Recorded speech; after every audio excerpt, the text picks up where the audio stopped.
Fiona is the financial brain and primary banker behind the world's fourth largest economy. She manages $3 trillion in transactions per year, oversees a $124 billion investment portfolio, and is shaping the future of 40 million Californians. The people in California are my boss. So they're the only ones that can elect me and the only ones that can take me out of office. But the treasurer is important because I am the banker. Right now, California is the fourth largest economy. GDP is about $4.1 trillion, and I take in about $3 trillion into my office as the banker. Then I invest whatever the state's not using, as well as the idle funds for about 2,200 local governments. And I manage that short-term portfolio. That balance is about $185 billion today. Amazing. And I issue all the bonds for the state of California and the UC and CSU systems. I think we all want to mentor, to be a mentor. And I always encourage people to reach out to me. But it is not easy because number one, we don't get paid a lot. Okay. So that's the first thing I say is if you think you're going to make a lot of money in politics, don't get into politics. Exactly.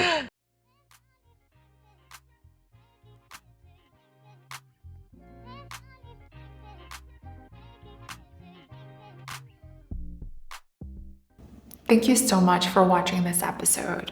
If you could do me a huge favor and subscribe, that will really help us to make more content like this in the future. Hi everyone, it's such a pleasure to have such an iconic guest. Fiona is the financial brain and primary banker behind the world's fourth largest economy. She manages $3 trillion in transactions per year, oversees a $124 billion investment portfolio, and is shaping the future of 40 million Californians. Her office provides financing for schools, roads, housing, recycling, and waste management, public facilities, hospitals, and other crucial infrastructure projects that help better the lives of Californian residents. She also has financed homes for the unhoused, reformed a broken tax agency. She's also walked the halls of power few women of color ever have.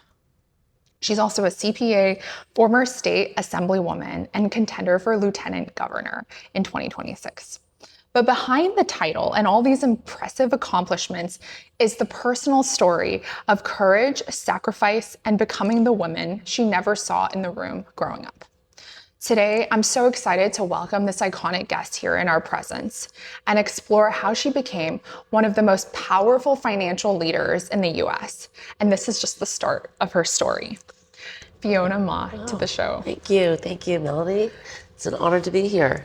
Thank you so much for being here, and I'm so excited to dive deeper into the story. All right.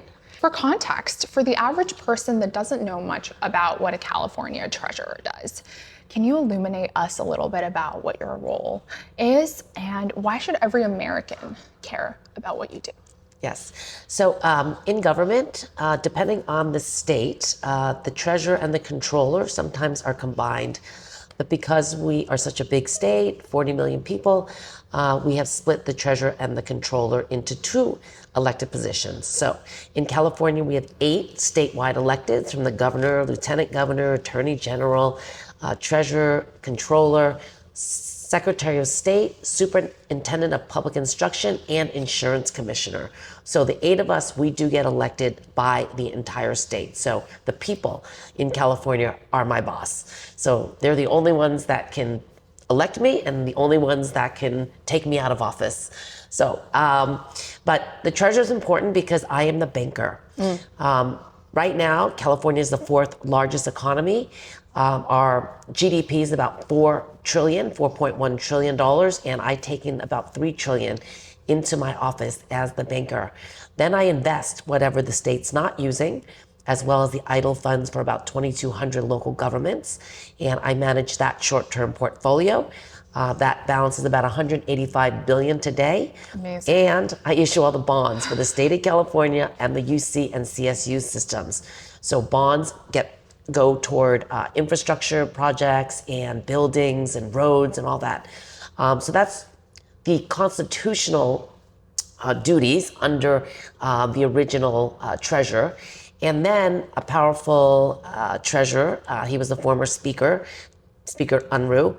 He got elected, and he said, well, you're sitting on so much money, like we should do something more. So that's how today I fund and finance affordable housing, schools, and advanced manufacturing, public transportation, lots of small businesses.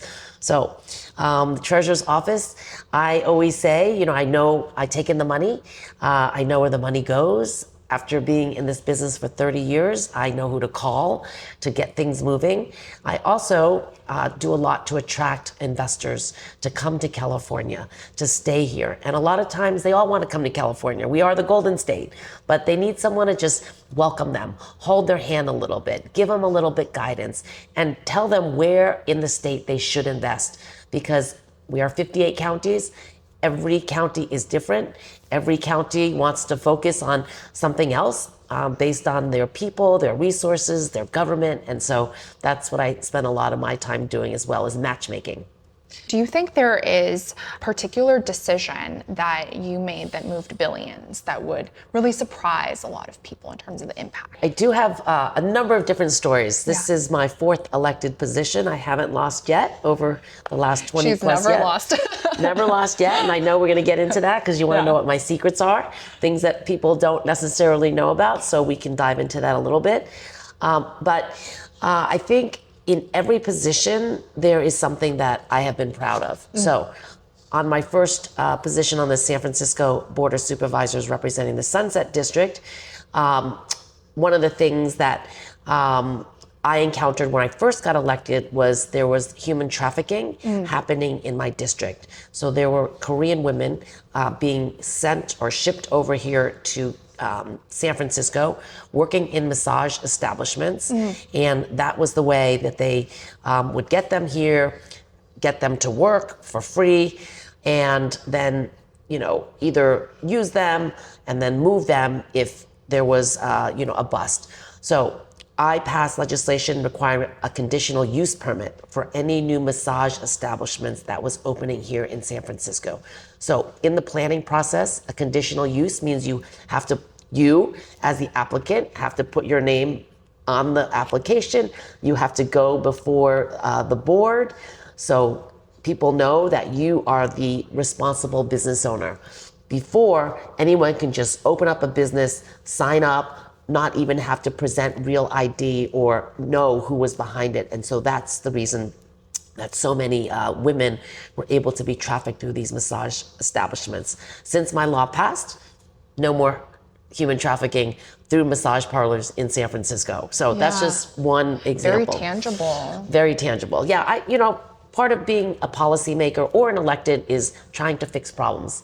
So in the assembly, I banned phthalates in baby products. Phthalates is the chemical that makes baby products soft, like rubber duckies or those, chew toys. So these are like toxic lollipops that these young kids that are teething are chewing on and ingesting.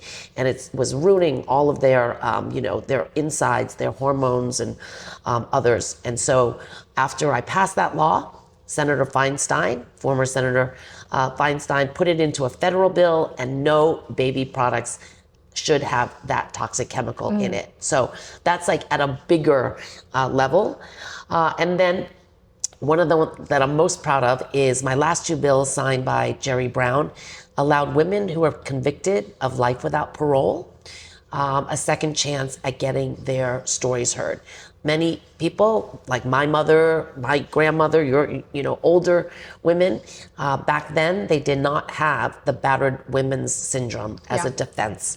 And so they would just go before a jury. Did you kill your husband or your lover? Yes or no? It was yes, but they couldn't explain the situation, how things led to, that circumstance. And so because of my law, at least over 100 women are living the rest of their life, not behind the prison walls, but in mainstream society. And many of these women have suffered tremendous health impacts, right? The health system, the food, exercise, the air, everything in the prisons is not great for women who have been in there a long time. So at least these women get a little bit of a reprieve and, the ability to live the rest of their life, outside the prison walls. So those are kind of my most heartwarming, and I've got lots of other practical issues if you want to deal with, you want to dive into those. The personal lives that you've touched, I think beyond the macroeconomic movements that you make in the fourth largest economy in the world, most people would not know that you have impacted so many women's lives in particular, and how much power you do have over women, a lot of them who we will never hear, and who we, again, like the voice for the voiceless. Yeah, and I think because I'm a woman of color, when I find situations where we're unjust or we need to level the playing field, that's where I really get inspired and am thankful that I am in this position, that I can actually do something or say something that can make an impact. And a lot of the stories, we may know because of our background and traditions, but a lot of others don't know. Yeah. And especially, like you said, those silent voices, the women that don't have the ability or the strength or the power or the money to be able to fend for themselves. I wanted to dive a little bit deeper into who you are, your background, and the formative experiences that you had that shaped your core values. You've talked about how your grandfather was once the mayor of Kunming, China, and that your parents immigrated to the US. It's a very similar story that I have. And growing up as a Asian American, what were the values that your parents passed to you that you hold dear to you today? Yes. So as the oldest child of immigrant parents, I think education is something that was instilled in us since we were children, that my father wanted us to be one of the lead professions, a lawyer, engineer, accountant, or a doctor. And so I'm an accountant, my brother's an engineer, my sister's a doctor. We were just missing a lawyer in the family. But we had a fourth sibling. I'm sure that sibling would have been a lawyer. So education, the fact that, education is important in terms of, building your credibility, but also your ability to, get better jobs and to move up. So education for sure. Number two, hard work. That, we're coming to this land of opportunity, and we're only going to succeed in the American dream if we work hard and hopefully work smart. Yes. Right. Number three, I would say saving money. My parents started saving money for us to go to college since we were born. And because of that, I did not have any student loan debt. I actually had extra money that I could use to start a business, to go get a master's, or to buy a home. And I decided to buy a home, a 2-unit building here in San Francisco. And I saw through my parents that home ownership builds equity. It gives you that power to refinance and invest in other types of properties, for example. So I'm big on home ownership. And that's something still that I talk about, that we work on at the state of California, is trying to get folks out of renting and helping other people become wealthy, and to try to figure out how to buy their own home, because that's the way we can build equity here in the United States. A lot of those same principles I really resonate with what my parents taught me, my mom being Chinese American and coming here when she was 16 years old, and my dad also coming here when he was very young from Japan. Those same principles, and both of my parents are also CPAs as well. Well, because CPAs, you always need, there's always death and taxes, right? Yes. So CPAs are always going to have stability, as well as coroners or people who own mortuaries. When you typically think of the path of these traditional lawyer, doctor, engineer, accountant, these are very stable professions that, again, guarantee you lifetime employment. But again, it's very stable and something that you would not think of necessarily as taking on risk. But with politics, it is completely different. I would say in a lot of ways, politics and being a CPA are diametrically opposed. What gave you that first sense of, this is something that I need to pursue? Yeah. So, like I said, my parents wanted me to be an accountant. Really, my dad. I grew up with a tiger dad. My mom was an artist and an art teacher, and so she wasn't the one that pushed us, but my father was. So, um, being a CPA made sense to me because I was good at math and things made sense, right? You have debits and credits and everything has to balance, and it's very black and white for the most part. However, once I got my first job working with one of the big 8 accounting firms and started doing a lot of overtime and taxes and getting to know my clients, it just didn't motivate me. I didn't feel satisfied that I was helping people, really. I was helping wealthy people, figure out how to get around or find the loopholes. But for me, that wasn't really, I didn't think, my calling. And so when I left and started my own practice, I became president of a small business association. And that really started my political interest in helping small businesses, because a lot of our relatives, our ancestors, they came here even though they were qualified or licensed in our home countries. When they get here, the only thing they can do is start a small business. But it is very complicated in terms of navigating all of the government entities and the taxes and having to figure out, not just open the door and pay your employees, but customers and health and all that. So that's where I started to have that interest in saying, this is really satisfying, being able to help other people. So my mom is the only child of a minister, a Presbyterian minister.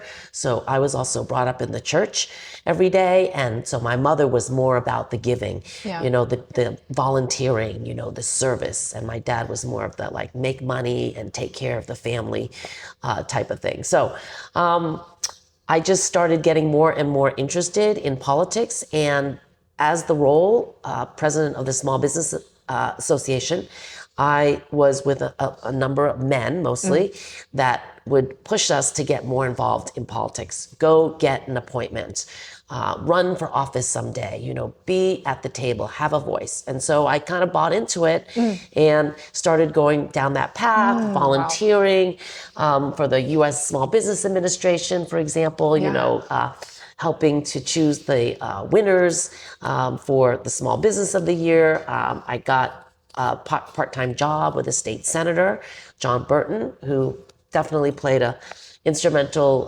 role in me being here still to this day. And that's where I started finding my passion, is really being out in the community and trying to help as many people as I can. Yeah, I think there were a couple things that you mentioned there. It seems like there were really extraordinary people along your journey, almost mentors, in the sense that were encouraging you to go into politics, to think a little bit deeper about how you can make an impact. This Icons community is also, I think of it like mentorship at scale. A lot of people who will be watching would love to be mentored by someone like you. And I think that my hope and my dream with this podcast is that people will be able to sit and, in a sense, be mentored by the guests, by you in their journey.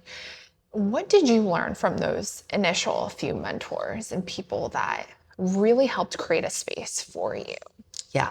So most of them were men, just because that's the nature of this industry. But you need to find those mentors who believe in you and who are going to support you and open up those doors. So I've been very lucky to have many of them, from my former boss John Burton to former Congressman Mike Honda to my former Controller Treasurer John Chang and others.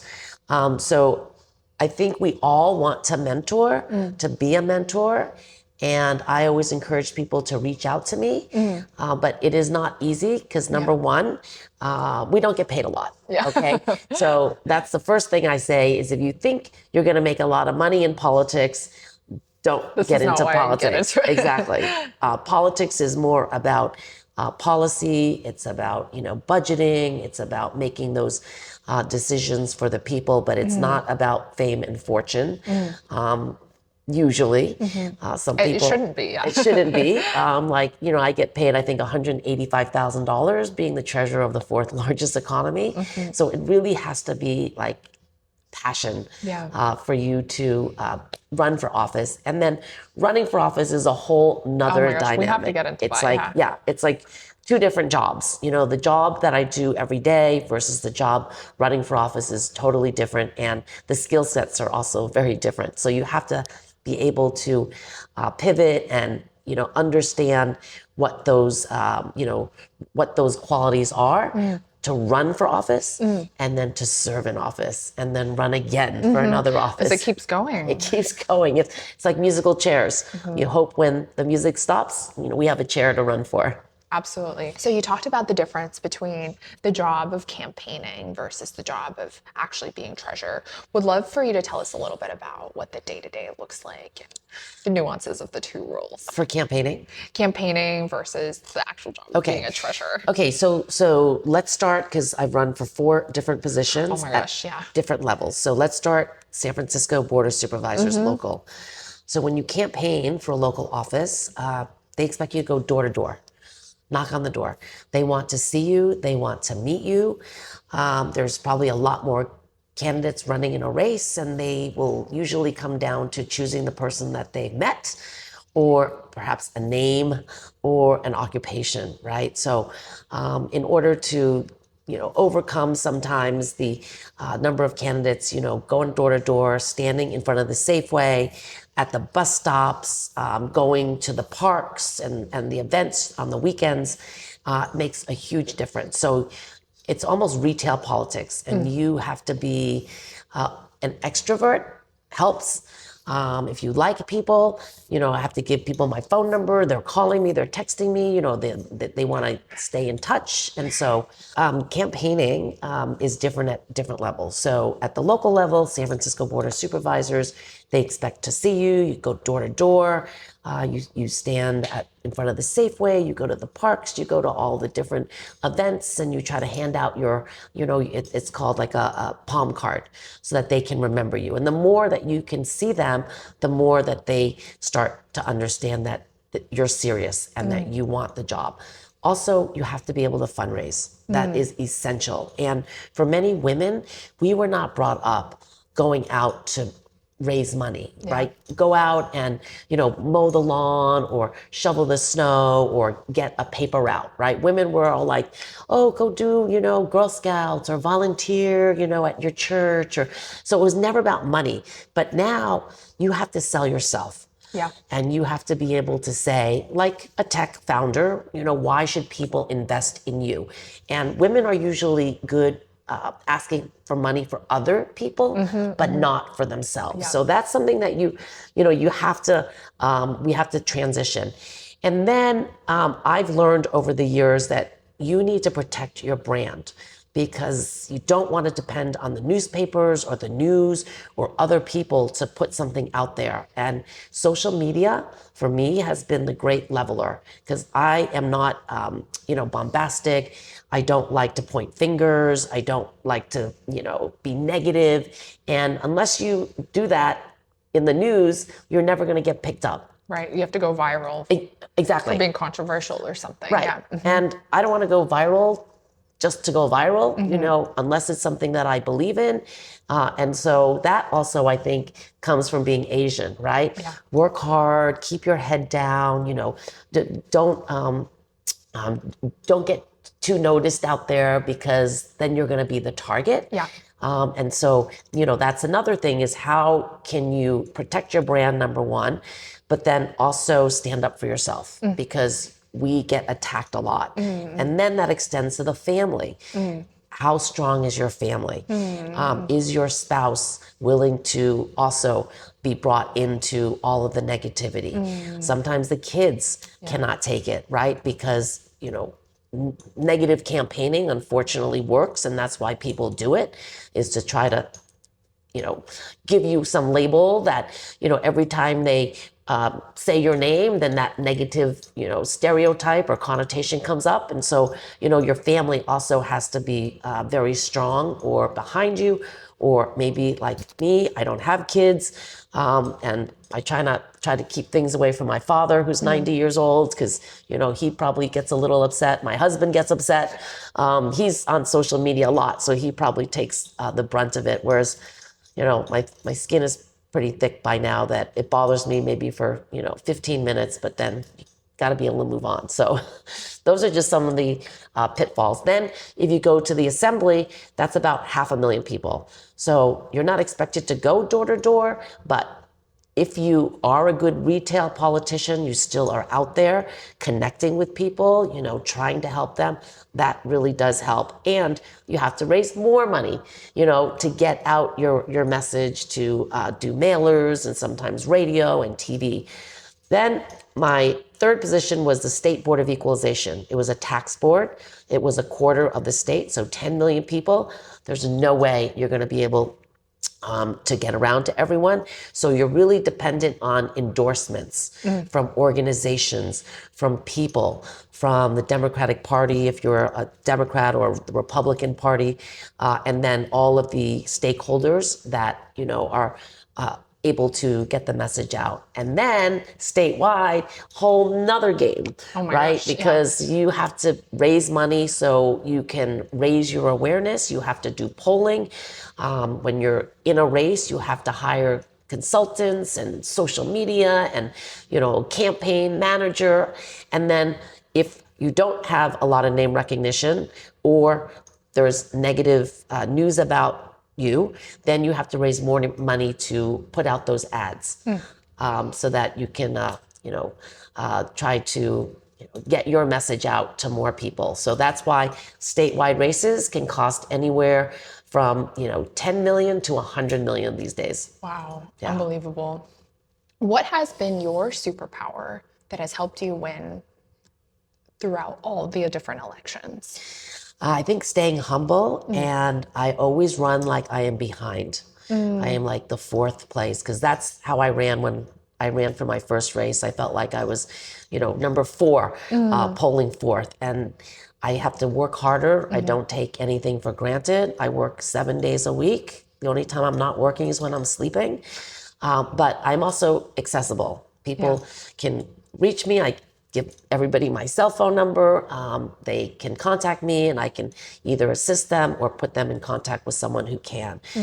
So I think those are probably, my superpowers. Plus, I'm a super extrovert, so I get energy from seeing people. So even if I have a couple hours of downtime, I'm thinking about where can I go? Who can I see? What can I learn? Versus, I got to go home. I want to read a book.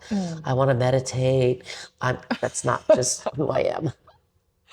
Thank you for unpacking all the different levels of what it takes from each of the election cycles that you've been a part of. I want to go back to something really interesting that you mentioned, which is the way that we're raised as women often is not going to ask for money. And I think that that's, again, a huge challenge, and the reason why only 2% of venture funding goes towards women. Fundraising is a common thread between success as a founder and politician. How did you master fundraising? First off, I think if you don't understand something, or if I don't understand something, then I try to do as much research, and I try to dig in. And, I believe in trust, but verify, number one. So I'm always learning and seeing with my own eyes. Fundraising, I was fortunate to help my first boss, Senator John Burton, fundraise. And I think that's the best way to learn, is to learn from someone or actually do the job before you have to be in that position of, having to fundraise, for example. So I raised money for him for 7.5 years. Wow. Again, raising money for him was kind of easier because it was my boss. And I could always say, well, if you support my boss, whatever, because of legislation or things he's done, because he's a good guy, he deserves to get reelected, right?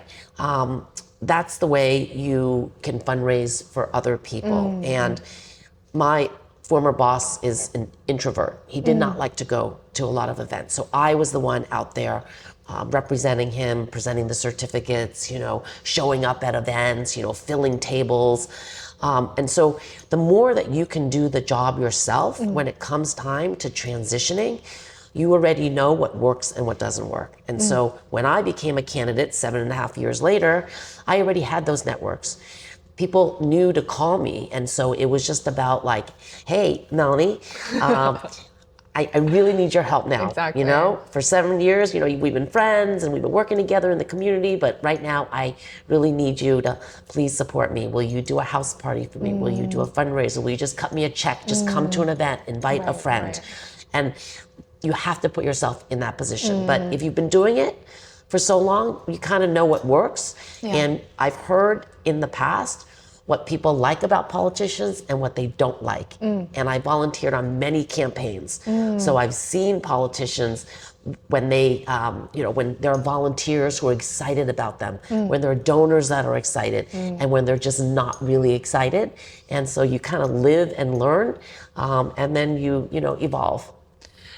Do you have a pitch, and now that you are transitioning, of course, all these years from fundraising for other people now to fundraising for yourself, a pitch that you typically give people that gets them to write that check? Yeah, well, it just depends. I have found as women, and you probably have found this as well, like my maximum is $9,800 for the primary, $9,800 for the general.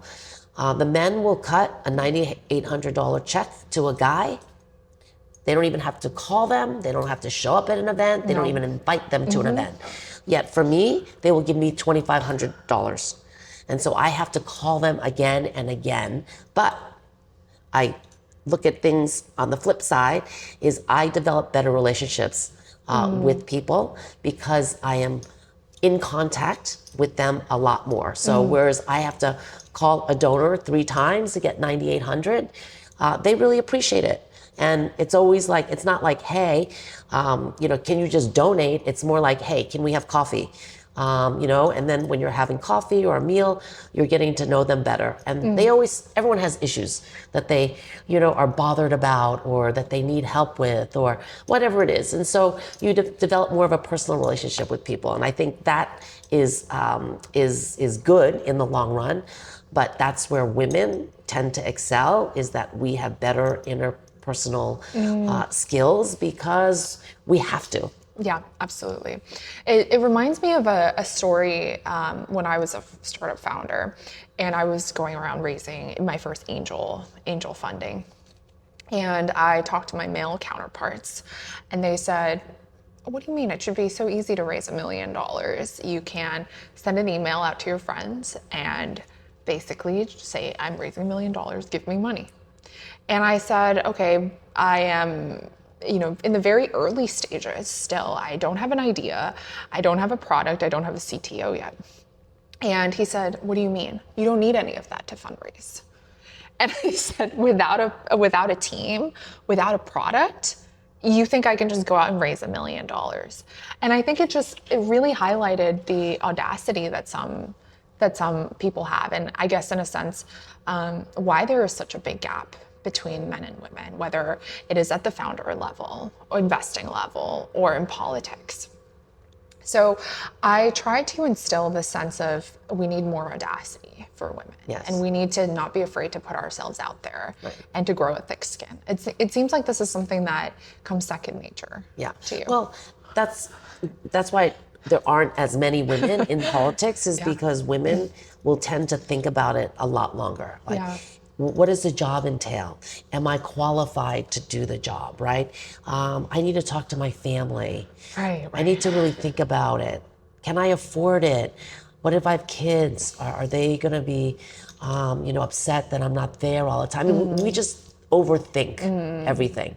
And men don't need to qualify 100%. If they're 60%, they're like, I can do the job. I can learn the job, right? But then they also have these networks where you ask for $1 million and you're a Stanford alumni. Yeah, they all go, okay, we'll write a check. versus, you may be a Stanford alumni and you're calling your friends and they'll be like, well, what's your track record? Yeah. Who is your team? Yeah. Oh, send me the deck. Yeah. Oh, let's get together. Let's Right. talk about it, right? It's a Right. double standard. Absolutely. How did you get over this? Was it just a matter of reps and practice?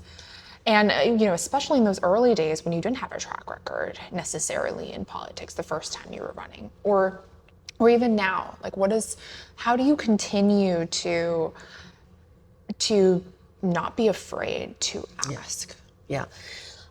So I think when I ran my first race, I did have a track record because I'm a CPA. Right. So I had a private practice. I was president of the Asian Business Association. So I represented, a certain constituent base. I also got involved in a lot of nonprofits as well as political organizations. And I worked for John Burton for 7.5 years. So I was preparing myself to run for office. But even when I did run, there were things that I was not prepared for. And I should have in the long run, but I've learned from that so that my other races are different. But I would say, I forgot your question. Sorry. So my question is, how do you get good at asking for money? Oh, Is it just reps? I've been doing it for so long, and because I have to go to a donor many times, they will say, oh, I'm sorry, I'm out of town. And I'll say, okay, when are you back in town? They'll be like, oh, in a month. I have another event next month. Can you come? So I have to have a lot of events to invite people to, because I do not like cold calling. I don't like to be cold called just for money. Yeah. So if someone's going to act like, if someone is going to send me a solicitation in the mail and I know they did not sign it, or even a thank you letter, if they did not sign it, that's, it loses that personal touch. So I sign all of my, thank you letters. And if you're pitching, I expect the letterer to say, hey, Fiona, how's Jason? Hope, or how are your dogs? How's your dad? Hope you can come and join me at, at this next event. Then I will be like, wow, they sat down, took the time. And that's what makes a difference. And I think that's why I've been in politics a lot longer, is it's just the little things, the personal touches, that extra, outreach makes a huge difference. And then when it comes to ask for money, they call me all the time. I can call them and I feel comfortable asking them. Wow.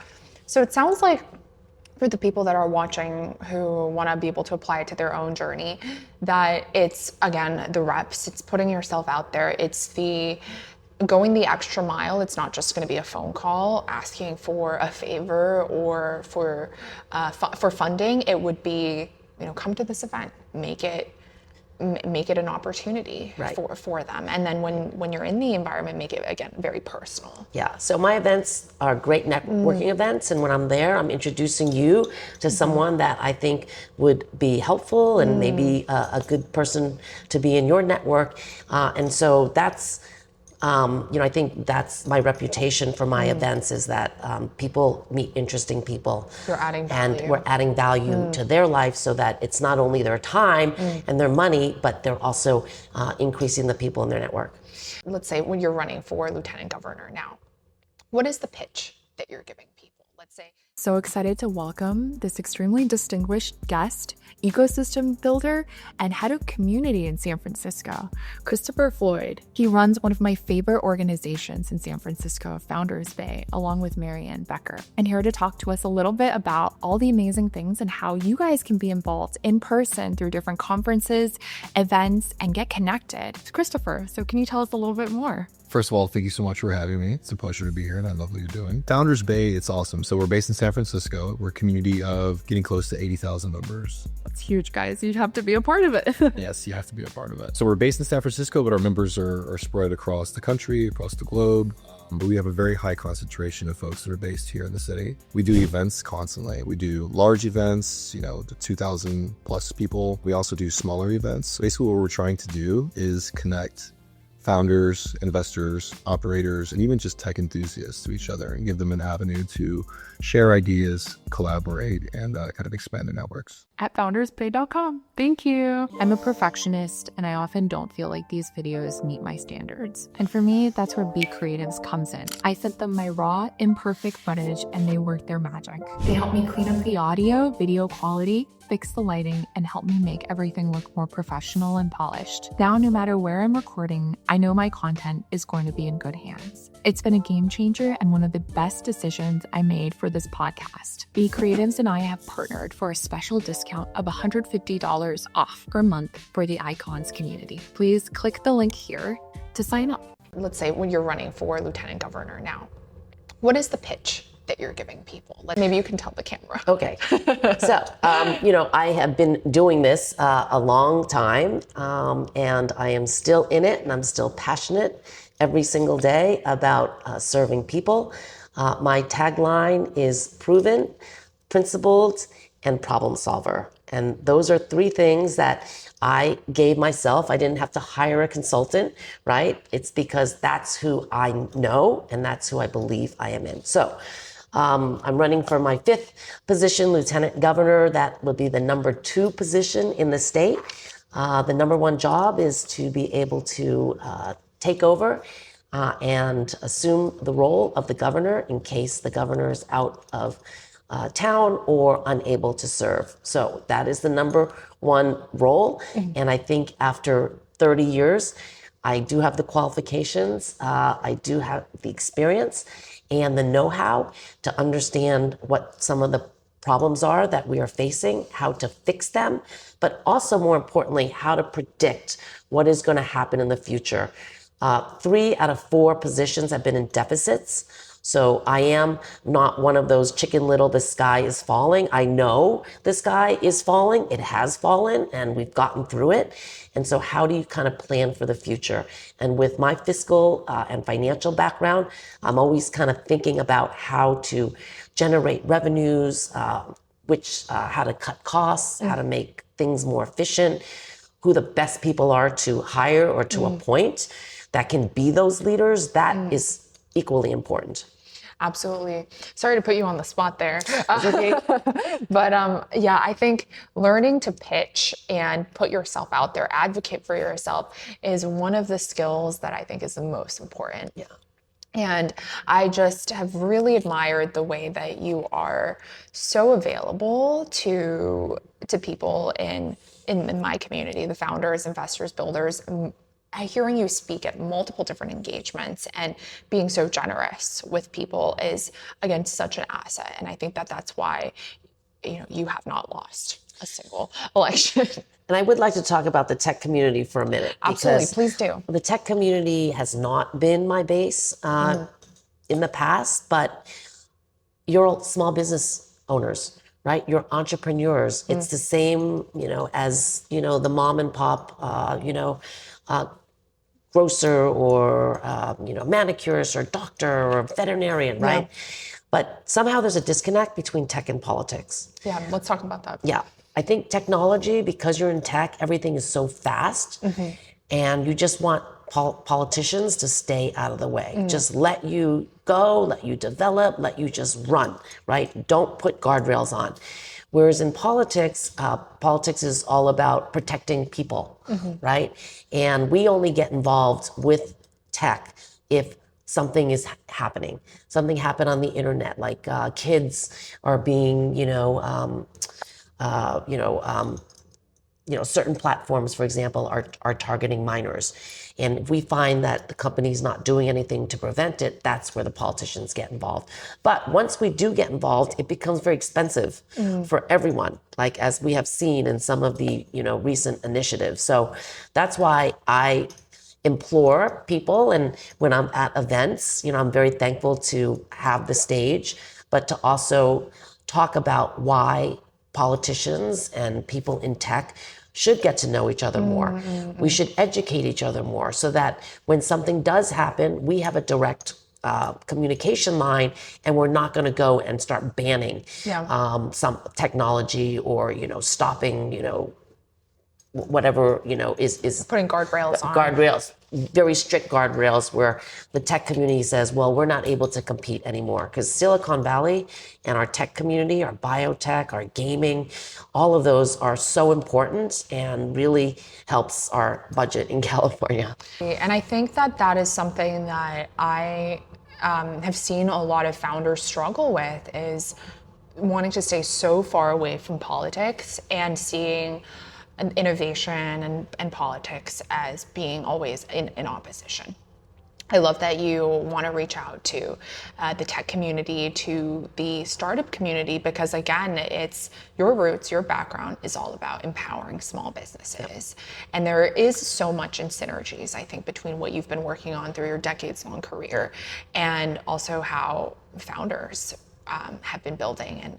And I think there is a lot to be shared in terms of the common vision. One of my legislation in the assembly was to ensure that electric vehicle charging stations were not going to be under the jurisdiction of the California Public Utilities Commission.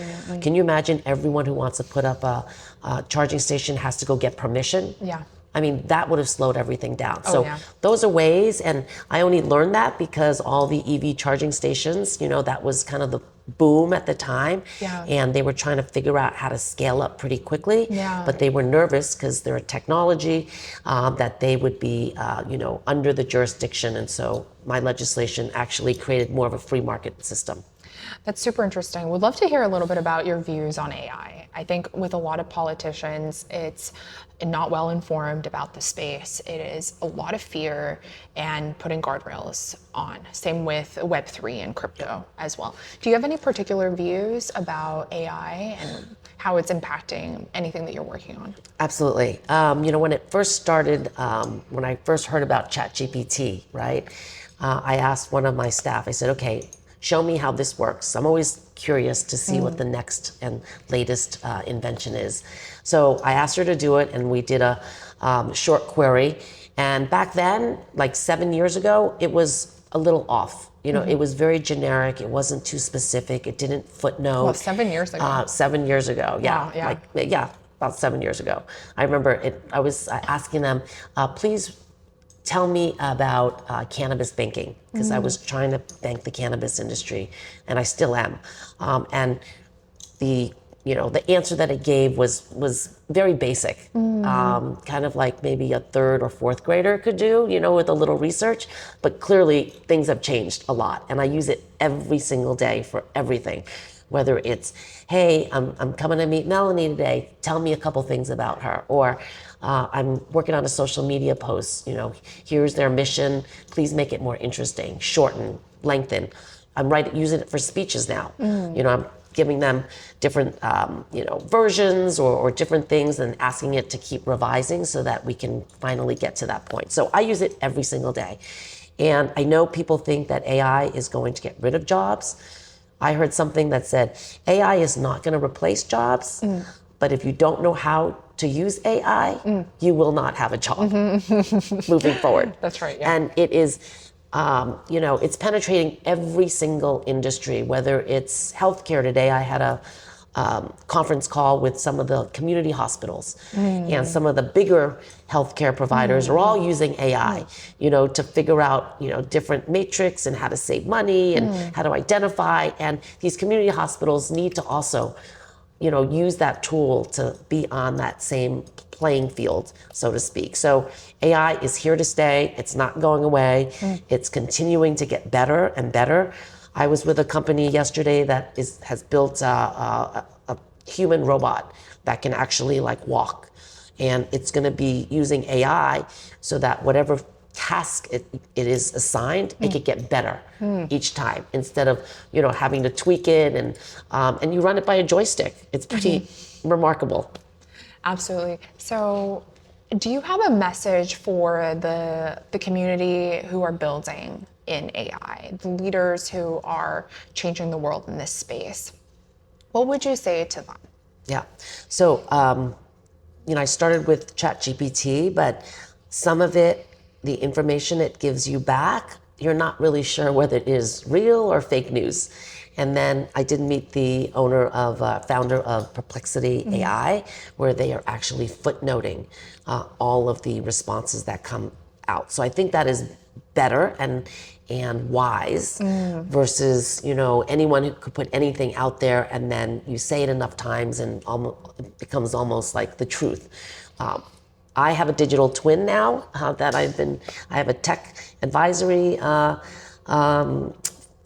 committee, and one of the things I wanted to do was do this digital twin because I do a lot of informational workshops, but I'm only speaking to the people that are actually there or online. And I really want to open up so many of our programs to anyone who is interested. And so not only do I have a digital twin that is online, but you can call a phone number and then also ask questions. And because some people aren't tech savvy, but they can call and they can ask the questions, and it's my voice answering the questions.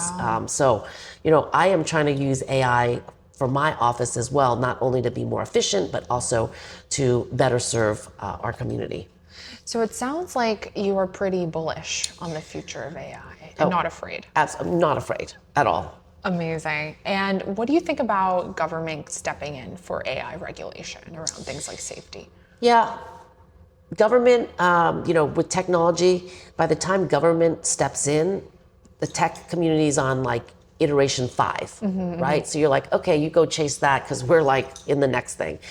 But I do think if people in the tech space make an effort to reach out to politicians, invite us to come and see what it is you're doing, use that opportunity to tell us who we're competing with, what some of the challenges are, but what some of the the bright spots are, and how California is leading on so many levels.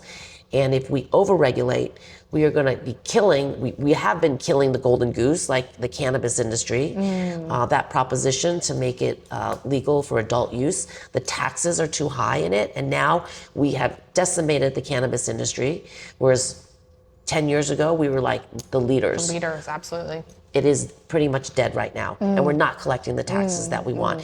And the illegal market is rampant right now, and it's not safe, the product. The whole reason for the initiative was to make sure when you walked into a store that store was testing, that they had the proper labeling, and that it was safe. And now because of the high taxes, what you're getting on the market, you're not sure whether it's pure, whether it's laced with something, whether it's what it is that it says. So it is really, really dangerous when we are, over-regulating or over-taxing any industry.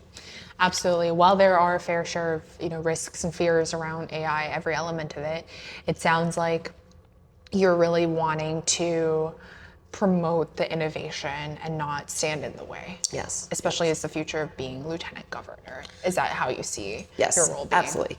I mean, as lieutenant governor, hopefully we can be the third largest economy, where it would be the US, China, and California, Let's go. I can see. I can see it is in our future, but we have to change the way we think a little bit, and only people from the industry can help policymakers better understand what is doable and what is like a game changer versus what is going to be, just a barrier. And I think that at the local level, Daniel Lurie has been doing a fantastic job getting a seat at the table with a lot of the tech companies. And I think as well as you have as well. I'm really excited to see the tech community, and especially people building in AI, invite you more into those circles as well. And so it could be more of a partnership as both grow and can be successful. So thank you so much for sharing your perspective on that. Would love to learn a little bit more about your candidacy for lieutenant governor and what your vision is for what you'd like to do in that role. Yeah, so lieutenant governor, number one, has to be willing and able to serve. The governor cannot. But the lieutenant governor sits on 5 boards: the UC, Regents, the CSU, Board of Trustees, and Community College Board as well.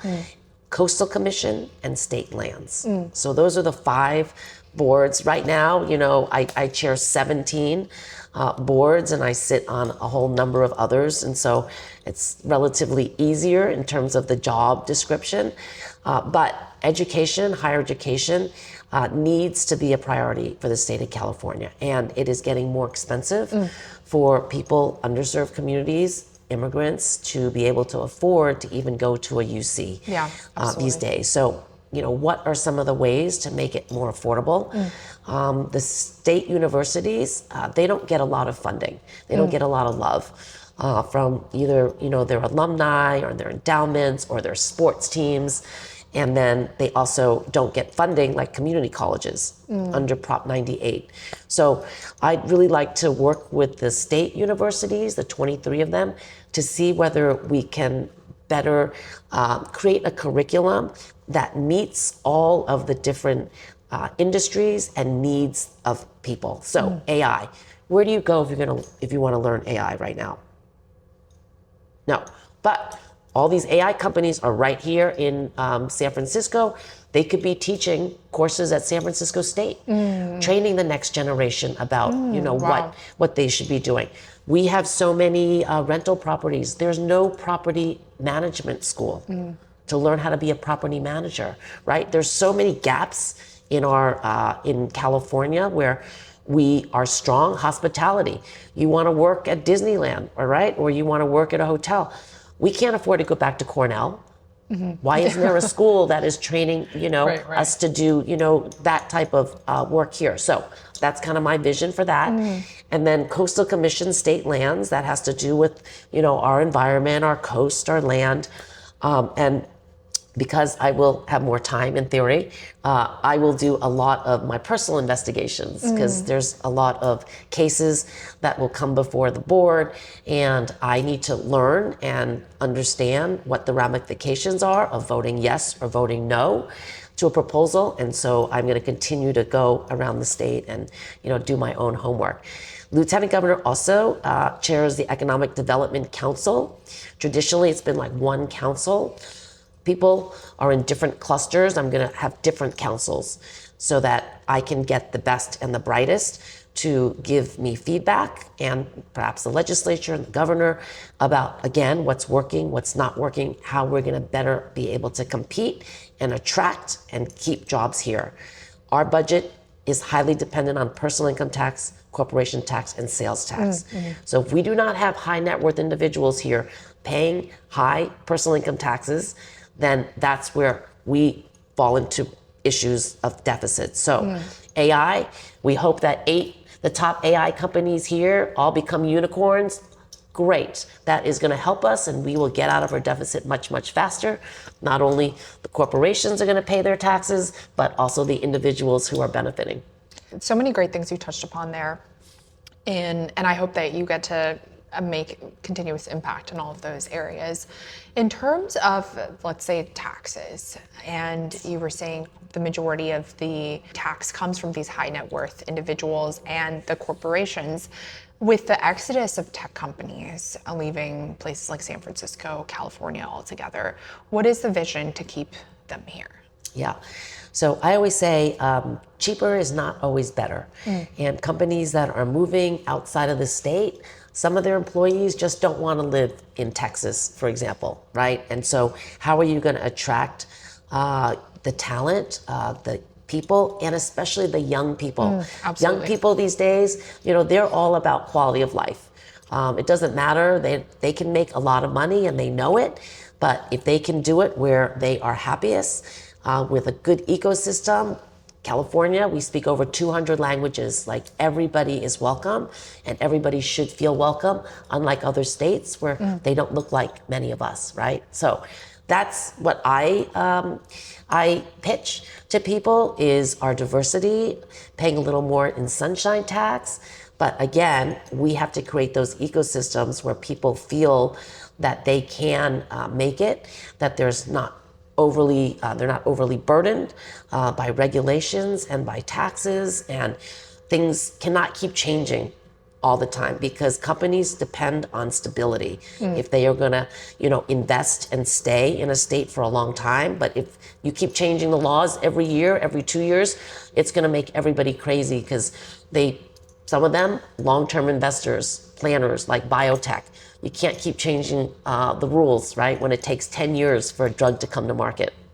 Absolutely. So it sounds like, again, the dream that you're continuously selling is, of course, the diversity and the amount of talent that is in California, but also on your part, the stability that you hope to be able to bring, and the, in a sense, very business friendly.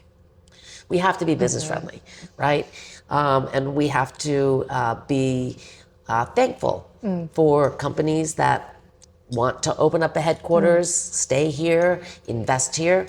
And so that's part of what I do as well, is I go and do a lot of visits and just to understand what they're all doing. And everybody is trying to work super hard, trying to invent the next best and greatest, whether you're going to IPO or whether you're going to exit or whether you're just going to continue to grow.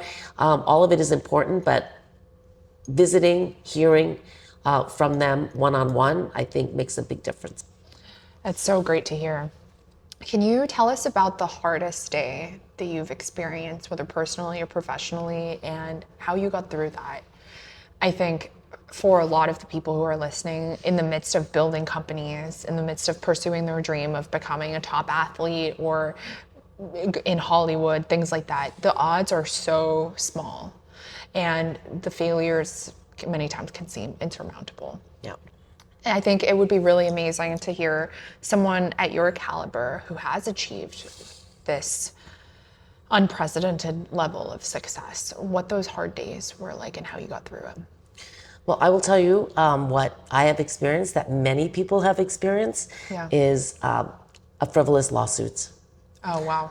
And being in the middle of that every single day for 3 years. However, like I said, everything happens for a reason, and I turned it into a learning experience.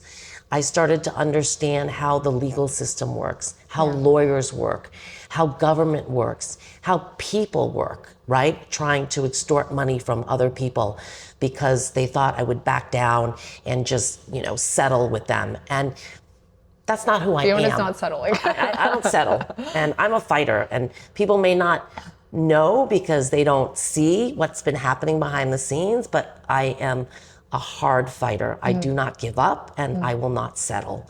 And the other side found that out because they released me from my case because I wanted to go to court and clear my name.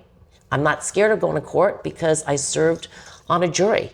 Yeah. Serving, most people don't want to serve on a jury. You should.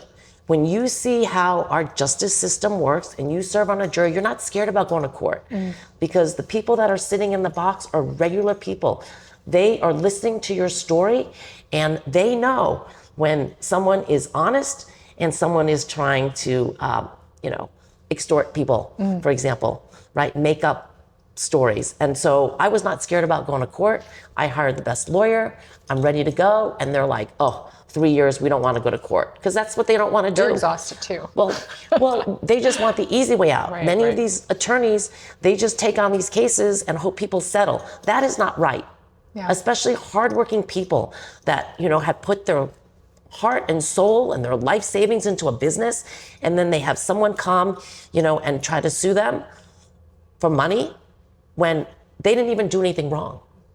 That's what I don't like. And that's why I'm saying leveling the playing field, being on this side in government, having this platform, testing the waters, understanding so that I can be an advocate for others. So now people call me because they know I've been in this lawsuit and they ask me for advice. What should they do? Who should they call? Is this lawyer a good lawyer? What should their path be? What should they expect? And I'm more than happy to be that advisor. I want to pivot a little bit to talk about inspiring the next generation of Fionas. For those who are interested in thinking about politics, but who don't want to leave the comforts of having, let's say, a stable job or deviating from the norm, but they feel a calling towards public service. Can you tell them about what continuously inspires you to stay in public service and why this is a great calling? Yeah. I love people, and I try to look at the best that someone has to offer versus the negatives, and try to incorporate that into, what I'm doing every day, trying to help them, improve, their lot in life, connect. So that is my passion, and because I am a connector, knowing and meeting more people every single day excites me, right? Because there's always someone that's doing this, but they're looking for funding, or they're looking for employees, or they need to locate a warehouse or, a manufacturing site. They want to come here, right? So every day, this is what, gets me up at night, keeps me, wakes me up, keeps me waking me up every single day with that purpose. But leveling the playing field is really what gives me that sense of satisfaction of why it's all worth it. Because it is a lot of sacrifice to do this. Absolutely. It's a lot of work. It's a lot of guilt. Like, my dad is like, he saw me this morning for 3 hours, like, oh, you're home, good for you, because he doesn't necessarily see me. My husband's like, do you want to go to a movie tonight? I'm like, well, I have to speak at this, this fintech conference tonight, maybe later, but then Mission Impossible is a 3-hour movie. So that means I'm going to be exhausted because I'm tired a lot. It's just always having to compromise. And all those elements. And all the elements. And you're not going to be able to do everything well. So you have to be okay with doing the best you can in whatever, I'm doing every day. I want to talk about the sacrifices that you've made, because again, you've touched so many lives, made a tremendous impact on the economy. We all feel it in this community. You're an icon and role model to so many. But there are things that we don't see behind the scenes. The moments that took so much out of you. And I love to ask people about what we don't see. Can you tell us about some of the sacrifices that you've made? It's definitely time. There's only so much time in the day. And so your relationships suffer on many levels, because people have different expectations of how much time. People will be like, oh, let's go and, get a massage. And I'm like, I don't have 3 hours. Or someone will say, oh, you should come with me to Pilates. And I'm like, I don't have 2 hours. But it's just, I'm a workaholic, number one, but I always feel I need to stay ahead of the game. And by relaxing or doing things that, traveling, I don't do a lot of traveling. Every time I leave, I'm like, I hardly leave the state, because I'm, the time zone changes, mess me up, and I have to cancel certain meetings and, Zooms because of that. So I'm always, I'm always like worried about, California and what's going to happen next. Or running in the next election, who's going to jump into my race? Because every person, it just makes it more difficult. So it's just an obsession. And, I think as a tech founder, you probably understand every day, that's all you're thinking about. You're thinking about, your investors, you're thinking about your technology, you're thinking about how are you going to get ahead of everybody else in there. I mean, you have to have that drive, that fire in the belly. If you don't have the fire in the belly, you're just not going to be able to do it. And ultimately, as you know, 2 o'clock in the morning, 3 o'clock in the morning, it's you that is up saying, oh, I forgot to call this person. Oh my God, there was a mistake in my deck. Whatever, I said the wrong thing. Oh, I maybe I pissed someone off, today, So you have to have the fortitude that you can do it yourself. You cannot depend on anyone. Wow. Not even your partner, your spouse, to really get you through some of these times. There are so many the things that you mentioned are things that we've heard from other tech founders. We did an interview with Emmett Shear, who was the CEO of OpenAI, and before that he ran Twitch, and he talked about one of the core things that separated him from the people who didn't make it, who were in very similar situations as him, was this constant obsession that he had to solve the problem. That it wasn't the discipline that carried him through, but it was the obsession of there is no way that I am going to quit. Right. And almost to an unhealthy degree. Yes. But needing that level of pure commitment and intensity. So I wanted to ask you a little bit about if there were ever times you wanted to quit and how you pulled yourself from out of that darkness. Yeah, there's been a number of times I've wanted to quit. You know, when you, it's too much, right? Yeah. Especially when there's deficits in California and you're forced to cut. People come out of the woodwork and, you know, they're concerned about their Social Security or their food or their medical. And that's where it just weighs heavy. Yeah. That you want to solve the problem. You'd love to generate more money. You'd love to have more money, give more, do everything for free. But unfortunately, you know, you have to figure out how to generate the revenue so that you can pay for everything that everybody wants. And so those are the times I think are the hardest, is when times are tough and people are really struggling and suffering, that I think, oh my God, how are we going to get out of it? Like, it's too much.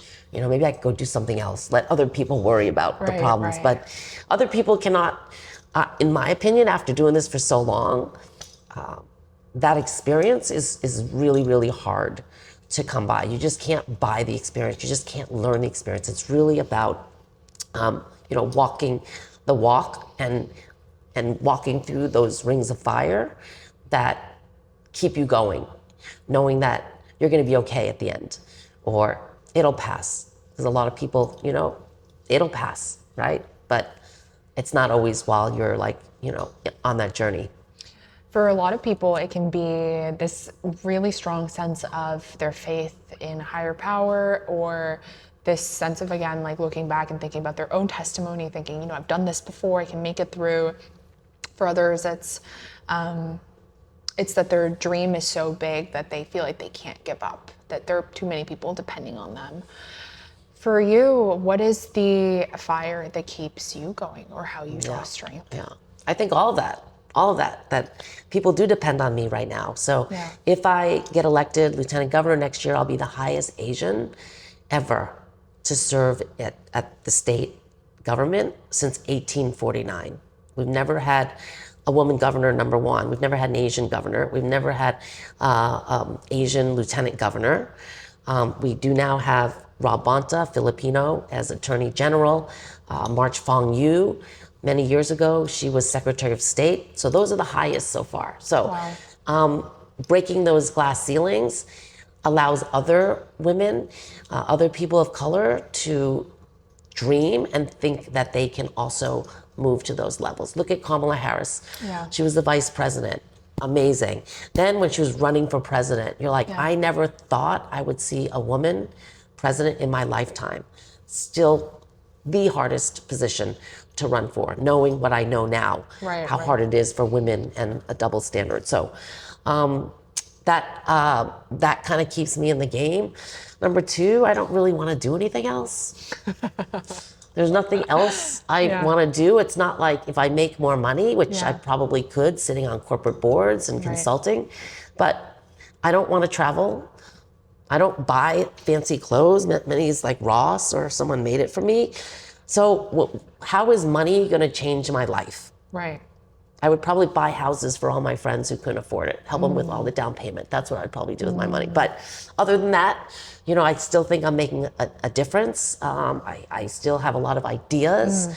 I know areas where California needs to reform. So looking forward to kind of tackling some of those bigger issues. That's so good. The amount of passion that you have for California to solve problems, systemic issues, empower people financially, empower businesses, make California the third largest economy in the world. And on top of that, just your personal resilience and tenacity, powering through all these challenges is you've just exceeded my expectations beyond the person I've looked up to, and who I've drawn a lot of strength and inspiration from. I want to ask you a final question, which is what you want to be remembered for.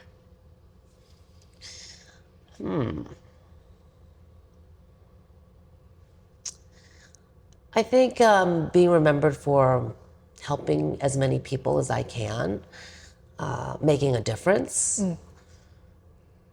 and just kind of breaking those invisible ceilings. I think it's important now at my age, seeing I wouldn't have run for lieutenant governor had my friend Mona Pascal had not been appointed as lieutenant governor. And I walked into her office and I was like, girl, you're like the lieutenant governor. Like, you are in this powerful position.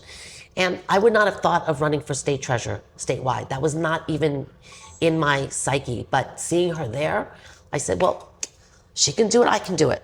And so I think that's probably my legacy, is just opening as many doors for the next generation. That's so good. Thank you so much for joining us on this Icons podcast episode, where we learned a little bit more about Fiona's personal story, lessons of resilience and tenacity. And I hope that you all feel more emboldened to go ask for what you want, for what you deserve. Don't be afraid and never give up. Thank you so much. Thank you. If you're an investor, a builder, an entrepreneur, and someone who likes to attend events in person, you guys have to check this out. It's great to meet the Icons community here. It's amazing work that you've done. AIFI produces events, everything from summits with thousands of people to workshops, hackathons, and we'd love to invite you. Go to aiify.io for links to all the events we have coming up. And if you put in Icons when you go to purchase your ticket, you'll get a significant discount on all of our upcoming events. Please visit the website at aiify.io. If you're tired of LinkedIn and X, check out Inspo, a new social network for thought leadership. Publish your insights, connect with a professional audience, and engage with an exciting community focused on sharing high-quality thought leadership and expert perspectives. Now join now on the Apple or Play Store as Inspo experts to find your community of growing professionals now building their own brand and unique perspective.